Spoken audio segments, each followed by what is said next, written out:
고창군이 내년 완공을 목표로 생활 폐기물 소각장을 짓고 있습니다. 하지만 해당 지역 반대 주민과의 타협점을 찾지 못하고 있어 난항이 예상됩니다.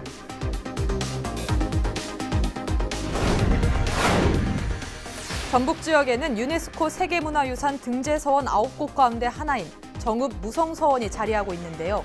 이 무성서원 일대가 선비문화 체험지역으로 확산될 전망입니다. 김제 공항부지가 20년이 넘도록 활용 방안을 찾지 못하고 있습니다. 부지에 대한 활용 방안을 두고 김제시와 지역사회에서 다양한 의견이 나오고 있습니다.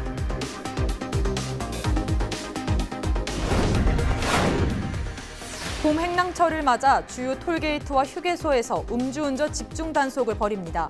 음주운전 집중 단속은 19일까지 진행될 계획입니다.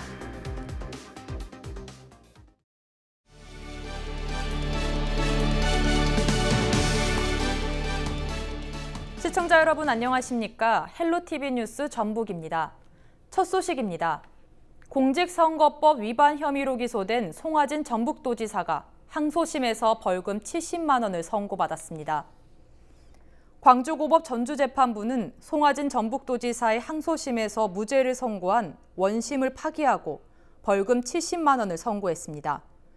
재판부는 피고인이 처벌 전력이 없고 링크한 홍보 동영상을 시청한 사람이 7천여 명에 불과해 선거에 미친 영향이 크지 않는 점을 고려했다고 밝혔습니다. 이 판결이 확정되면 송 지사는 직위를 유지합니다. 전북경찰청 고속도로 순찰대는 봄 행랑철을 맞아 주요 톨게이트와 휴게소에서 음주운전 집중 단속을 벌입니다. 음주운전 집중 단속은 19일까지 진행할 계획이며 도로공사 등 관계 기관과도 협력해 단속할 예정이라고 밝혔습니다. 구 지구대 관계자는 최근 전국 고속도로에서 음주운전 사망 사고가 빈번하게 발생하고 있다며 선제 대응과 집중 단속을 통해 운전자의 경각심을 제고시킬 필요성이 있다고 전했습니다. 경찰이 무용대회 채점표 조작 의혹을 받고 있는 전북대학교에 대해 압수수색을 벌였습니다. 전북지방경찰청 지능범죄수사대는 전북대학교의 한 단과대학 교수실을 압수수색했다고 밝혔습니다. 경찰은 14일 해당 대학의 수사관을 보내 이러한 의혹에 연루된 교수들의 휴대전화 등 증거물을 확보했습니다. 경찰은 최근 전북대학교가 주최한 한 전국 단위 무용대회에서 심사위원을 맡은 교수들이 특정 참가자에게 유리하도록 채점표를 조작했다는 첩보를 입수하고 강제 수사에 나섰습니다. 한국의 서원 9곳이 유네스코 세계문화유산 등재를 눈앞에 두고 있습니다. 재도전 끝에 얻은 값진 결과인데요. 서원이 등재되면 우리나라가 보유한 세계유산은 14건으로 늘어납니다. 권미경 기자입니다.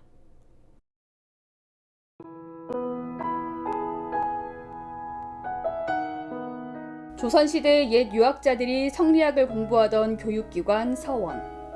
한국의 서원 9곳이 유네스코 세계문화유산 등재를 눈앞에 두고 있습니다.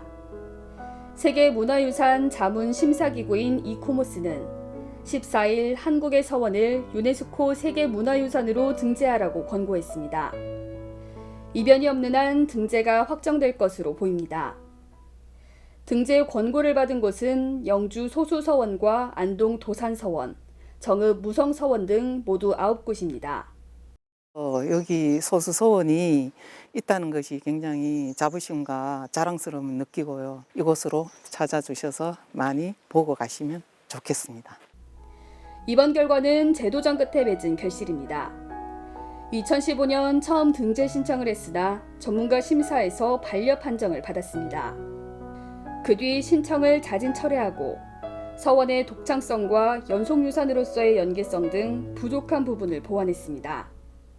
연속유산으로서의 당위성을 설명한 논리를 개발하였고 보호구역을 확대하는 그런 조치들이 있었습니다. 세계문화유산 등재를 위해서는 탁월한 보편적 가치를 지녀야 합니다. 서원은 조선시대 성리학의 전통을 보여주는 동시에 또 그 뜻을 사회에 널리 알린 점을 인정받았습니다. 한국에서 온 최종 등재 여부는 오늘 6월 말 열리는 제43차 유네스코 세계유산위원회에서 결정됩니다. 세계유산으로 한국에서 온 등재가 확정되면 우리나라는 석굴암과 불국사, 남한산성 등 세계유산 14건을 보유하게 됩니다. 헬로티비 뉴스 권미경입니다. 네, 이처럼 유네스코 세계문화유산 등재 서원 9곳 가운데 전북 지역에는 정읍 무성서원이 포함되어 있는데요. 무성서원 일대가 선비문화 체험지역으로 지정될 예정이어서 시민들의 기대도 높아지고 있습니다. 김남호 기자가 취재했습니다. 유네스코 세계문화유산 등재가 유력시되는 서원 9곳 가운데 하나인 정읍 무성서원입니다. 무성서원은 신라말 최치원이 태산태수로 부임 후 8년 동안 선정을 베풀고 떠나자 주민들이 사당을 세운 데서 유래됐습니다. 지역 유림들은 정극인과 송세림 등 당대 유학자들도 이곳에 추가로 모시고 있습니다. 1906년 면함 최익현 선생이 일제의 침략에 항거하기 위해 호남 의병을 일으킨 역사적인 현장이기도 합니다. 신라시대 문장가인 최치원의 숨길을 아린 무성서원 일대에는 선비 문화를 체험할 수 있는 태산 선비원이 조성될 예정입니다. 정읍시는 유네스코 세계문화유산 등재와 함께 무성서원 일대에 선비체험관과 한옥체험관 등을 조성할 계획입니다. 인근에서 열리는 구절초 축제장과 연계해 사계절 관광 인프라를 구축한다는 방침입니다. 무성서원이 유네스코 세계유산 등재가 확실시 됨으로써 문화 역사 고장 우리 정읍도 유네스코 세계유산 도시로 거듭날 것으로 기대됩니다. 아울러 현재 건립 추진 중인 최치원과 부루원 정극인 선생의 태산 선비원과 연계해서 호남 선비문화의 중심지로 거듭날 수 있도록 더욱 노력해 나가겠습니다. 유네스코 등재와 선비문화 체험관 조성 소식이 알려지면서 주민들의 기대도 높아지고 있습니다. 우리 무성서원이 유네스코에 등재가 되면 보다 많은 인원이 찾아오지 않겠어요? 그러면 이 마을과 지역사회 일원에 경제적인 도움도 돼서 문화유산이 건실하니 계속 발전될 수 있게 서로 협조가 됐으면 좋겠습니다. 1868년 서원 철폐령에도 철거되지 않고 보존된 전북 지역 유일의 서원인 정읍 무성서원. 유네스코 등재가 확실시되면서 그동안 계획에 그쳤던 선비문화 체험 사업도 본격화될 전망입니다. 헬로티비 뉴스 김나호입니다. 부안군 택시 기본요금이 오는 6월 1일부터 인상됩니다. 부안군은 지난 2013년 이후 6년 동안 동결됐던 택시요금을 기존 3,500원에서 4,000원으로 인상한다고 밝혔습니다. 이번 택시요금 인상은 부안군 지역경제발전특별위원회 심의를 거쳐 행정예고 등 행정 절차를 진행한 뒤 오는 6월 1일 0시부터 적용됩니다. 부안군 관계자는 이번 택시요금 인상으로 택시업계의 경영난 해소와 운전기사 처우 개선뿐만 아니라 다수 택시를 이용하는 국민들에게 교통서비스 향상으로 이어질 수 있도록 노력하겠다고 말했습니다. 정읍시와 고창군을 지역구로 두고 있는 민주평화당 유성엽 의원이 새 원내대표에 취임했습니다. 민주평화당은 지난 13일 의원총회를 열고 3선의 유성엽 의원을 신임 대표로 선출했습니다. 유 신임 원내대표는 지난 13일 경선에서 과반표를 얻어 황주홍 의원을 누르고 당선됐습니다. 전북 지역 5개 시군이 참여한 만경강유역협의회가 만경강 발전 방안에 사용할 공동부담금 마련에 나서기로 했습니다. 익산지방국토관리청은 전주시와 군산시, 김제시, 익산시, 완주군 단체장과 지난 13일 협의회를 열었습니다. 협의회는 공동부담금 운영을 맡을 사무국을 마련하기로 했으며 각 지자체가 1년씩 맡기로 했습니다. 김철흥 익산지방국토관리청장은 공동부담금 마련을 통해 만경강은 5개 자치단체는 물론 전라북도 주민이 원하는 방향으로 발전할 수 있는 기틀이 마련됐다고 밝혔습니다.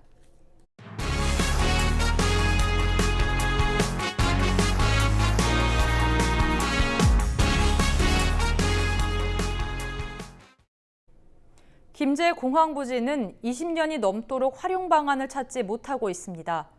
이 부지에 대한 활용 방안을 두고 김제시와 지역사회에서는 다양한 의견이 나오고 있는 상황인데요. 김제 공항부지 활용에 대한 지역민의 다양한 의견을 여론은 지금을 통해 들어봤습니다. 이진철 기자입니다.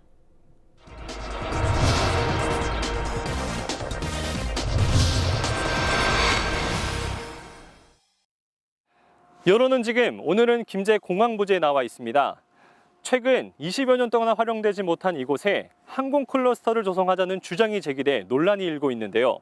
이미 지난 2011년 김제시가 똑같은 항공 클러스터를 조성하려고 노력했지만 지역 주민들의 반발에 부딪히면서 무산된 상황입니다.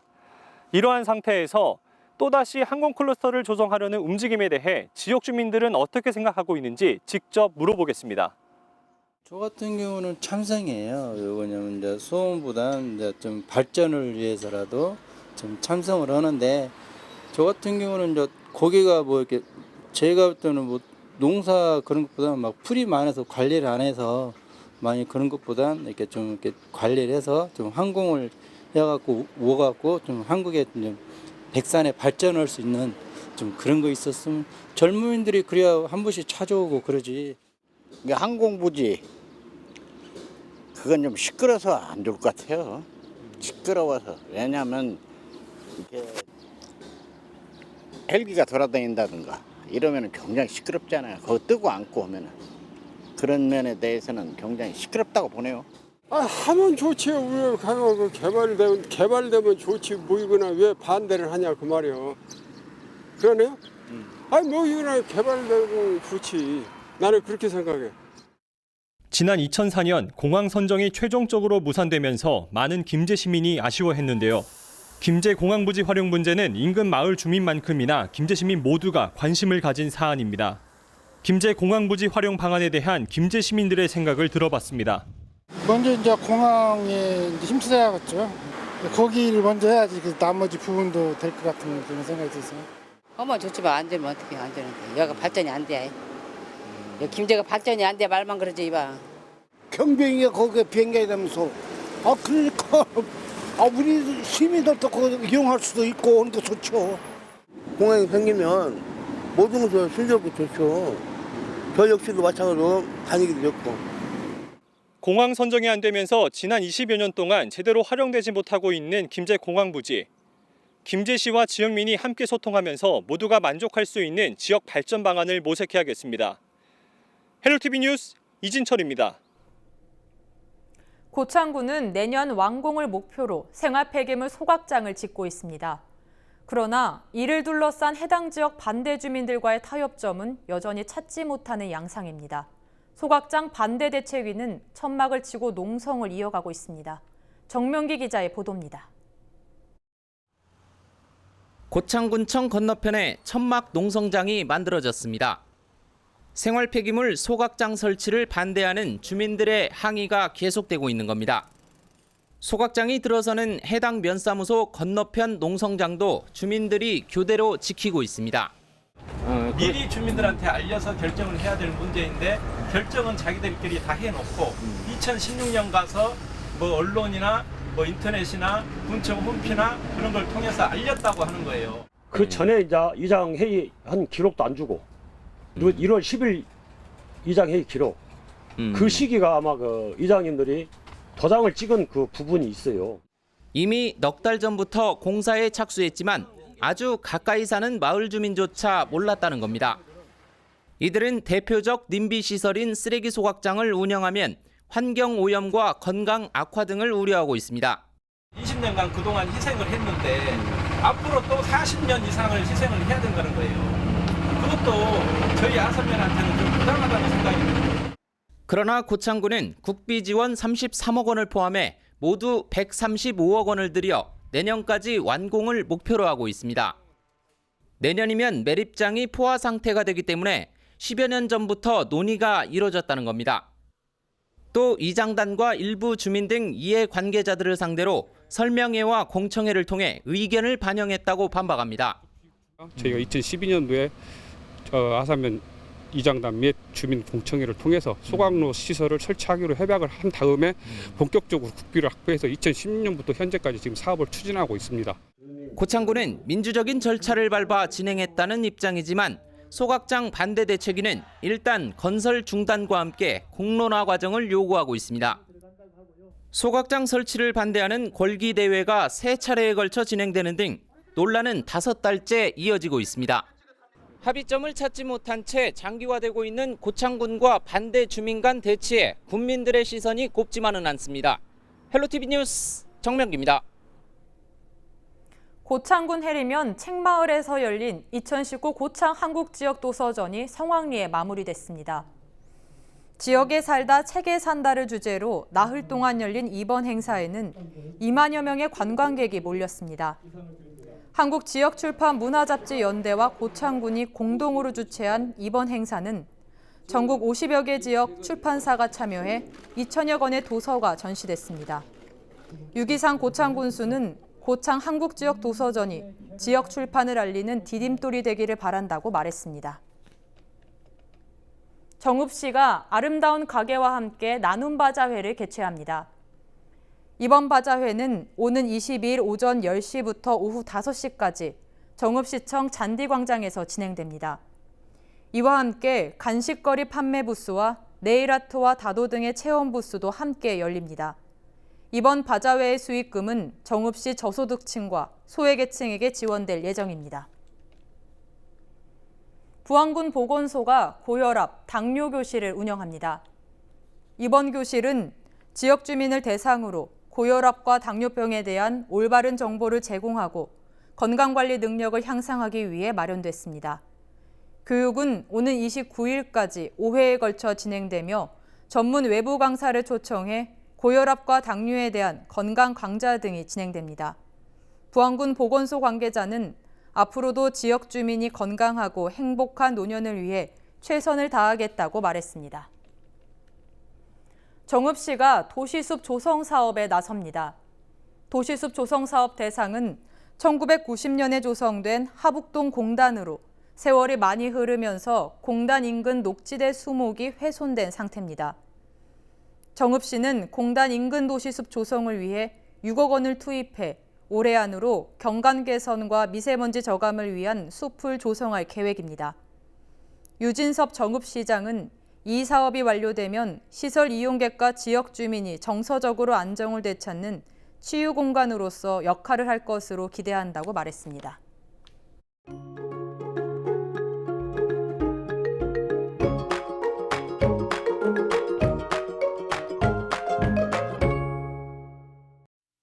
덥고 건조한 날씨가 이어지겠습니다. 대체로 평년 기온을 웃도는 가운데 아침 기온 16도, 한낮에는 28도로 일교차가 10도 가까이 벌어집니다.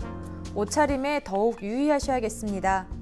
미세먼지는 보통 수준을 보이겠습니다. 주간 날씨입니다. 이번 주는 날이 갈수록 낮더위가 심해집니다. 목요일에는 우리 지역 한낮에 29도까지 오르겠습니다. 당분간 뚜렷한 비 소식이 없는 만큼 대기는 더 건조해지겠습니다. 바다 날씨입니다. 바다의 물결은 0.5m로 잔잔하게 일겠습니다. 서해 남부 해상을 중심으로 짙은 안개가 낄 것으로 보여 항해나 조업 선박은 유의해 주시기 바랍니다. 생활 날씨입니다. 전국적으로 맑아지면서 기온이 올라 한낮에는 초여름 더위가 나타나겠습니다. 한낮 최고 기온 서울은 28도, 경북과 충북은 29도로 예상됩니다. 강한 햇볕에 자외선 지수가 높게 오르겠고 이에 따라 오존의 농도도 짙어질 것으로 보이는데요. 볕이 강한 오후 시간에는 되도록 야외 활동을 피하는 것이 좋겠습니다. 한편 대기의 건조함이 길게 이어지고 있습니다. 우리 지역 건조주의보 발효 중이니까요. 화재 사고에도 유의하셔야겠습니다. 날씨였습니다.